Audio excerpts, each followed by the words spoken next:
اگر آپ کو دنیا کی حقیقت دیکھنی ہو کہ دنیا کیا ہے اور آپ پر برے وقت میں کیا کیا آپ کے ساتھ ہو سکتا ہے،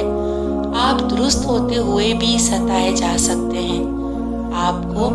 ناکردہ گناہوں کی سزائیں بھی مل سکتی ہیں، آپ بلا وجہ بھی لوگوں کی وجہ سے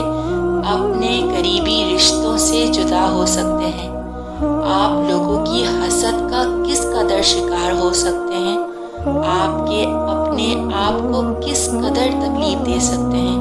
اور آپ کا صبر آپ کو کتنا کچھ دے سکتا ہے۔ تو ایک بار سورہ یوسف کو ترجمے کے ساتھ سن لیں، آپ پر بہت کچھ واضح ہو جائے گا، آپ کو پتہ چل جائے گا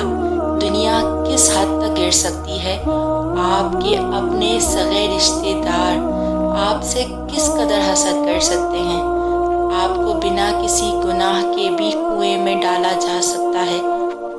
آپ پر ظلمتوں کے پہاڑ بھی بنا کسی وجہ کے بھی توڑے جا سکتے ہیں، آپ کو بلا وجہ بھی قید ہو سکتی ہے، آپ پارسا ہوتے ہوئے بھی تہمت کے شکنجے میں آ سکتے ہیں، آپ کو آپ کے محبوب سے بھی آپ کی محبت کی وجہ سے بھی دور کیا جا سکتا ہے، آپ کی مدد کے لیے غیر لوگ آپ کے اپنوں سے زیادہ کام آ سکتے ہیں، آپ کو دنیا میں اچھے برے لوگ ملتے رہیں گے، آپ کو آپ کے اپنے الفاظ کس قدر نقصان پہنچا سکتے ہیں، آپ کے راز آپ کے خلاف استعمال ہو سکتے ہیں، اور سب سے بڑھ کر آپ کو یہ بتایا جا رہا ہے کہ آپ کی دعائیں رد نہیں ہوتی، آپ کے آنسو ضائع نہیں جاتے، آپ کی پکار قید خانوں سے آپ کو تخت پر بٹھا سکتی ہے، آپ کا صبر آپ کو آخرت کے ساتھ ساتھ دنیا میں بھی بہترین صلہ دے سکتا ہے، اور آپ کے ساتھ زیادتی کرنے والے کبھی نہیں بچ سکتے،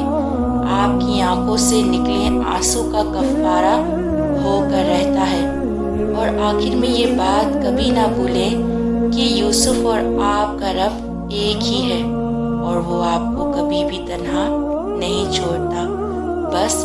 شرط اتنی سی ہے کہ آپ مایوس نہ ہوں اور اللہ پر توکل کریں، کیونکہ وہ ہر شے پر قادر ہے۔